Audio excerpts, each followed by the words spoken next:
नमस्कार मित्रों, एक बार फिर आपका हिंदी प्रभा यूट्यूब चैनल में हार्दिक स्वागत। आज व्यंजन संधि का अगला नियम लेकर एक बार फिर मैं आपके सामने उपस्थित हूँ। आप हमारे वीडियो को लाइक कीजिए, शेयर कीजिए, सब्सक्राइब कीजिए। व्यंजन संधि का अगला नियम यह है साथियों कि त द के पश्चात ज हो तो त द का ज हो जाता है। पहले आप इस नियम को थोड़ा समझ लीजिए। ये त द और उसके पश्चात ज, मैं हर बार आपको यही बताने का प्रयत्न करता हूं कि आप ध्वनियों के मेल को अच्छी तरह समझ सकें।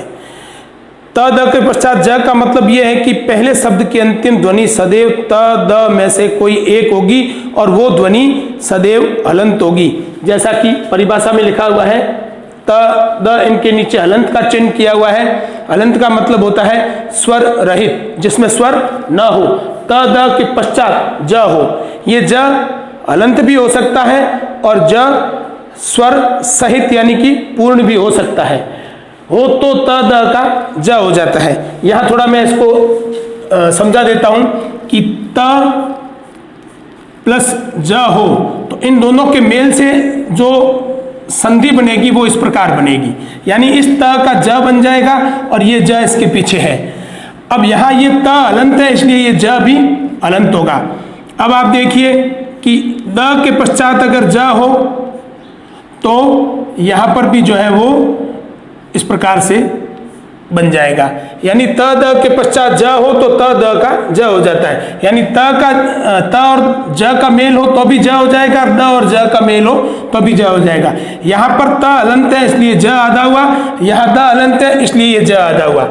अब यहाँ पर आप देखिए, मैं शब्दों के उदाहरण से आपको समझा रहा हूं। यहाँ लिखा हुआ है एक शब्द उज्ज्वल, उज्ज्वल, तो यहाँ त हलंत है और आगे ज भी हलंत है, इसीलिए जो है वो उज्ज्वल में दोनों ही ज आते होते हैं। वर्तनी के संबंध में ये कई बार जो है शब्द पूछा जाता है। ये इस प्रकार से लिखा जाता है उज्ज्वल। ये उज्ज्वल में दोनों ज हलंत होते हैं, दोनों ज आधे होते हैं, और इसका कारण यही है कि त हलंत है और ज्वल में ज आधा है, तो पहले से ये ज आधा है, ये त का ज बनने वाला भी आधा हुआ, इसलिए उज्ज्वल की जो वर्तनी होती है उसमें दोनों ही ज आधे होते हैं। यहां लिखा हुआ है एक शब्द सतजन, तो यहां इस प्रकार से लिखा जाएगा संधि होने के बाद। ये विच्छेद है, ये संधि है, इसको विच्छेद कहते हैं, इसको संधि कहते हैं। ये मेल है, मेल को संधि कहते हैं। ये खंड किए हुए हैं, ये विच्छेद है। विच्छेद करने का मतलब अलग करना, ध्वनियों को अलग करना। यहां जगत ज्वाला, तो इस त का ज हो जाएगा, तो ये शब्द बनेगा जगत ज्वाला। इसमें भी दोनों ज आधे होंगे क्योंकि ज्वाला में ज आधा है और इस त से बनने वाला ज भी आधा होगा। शरद ज्योति, शरद ज्योति का मतलब शरद ऋतु में चमकने वाले चंद्रमा की ज्योति, शरद ज्योति।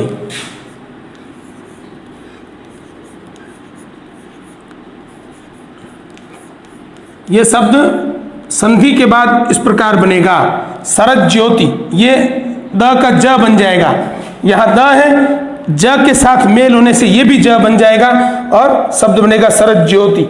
ये है विपद जाल, तो यहां पर ये शब्द इस प्रकार से संधि होने के बाद बनेगा विपद जाल। यानी ये जो द है इसका ये ज बन जाएगा। यहां लिखा हुआ है जगत जीवन, सांसारिक जीवन को जगत जीवन कहते हैं और ये ऐसे हो जाएगा जगत जीवन। यहां पर ये त के बाद ज आने से इस त का ज बन जाएगा।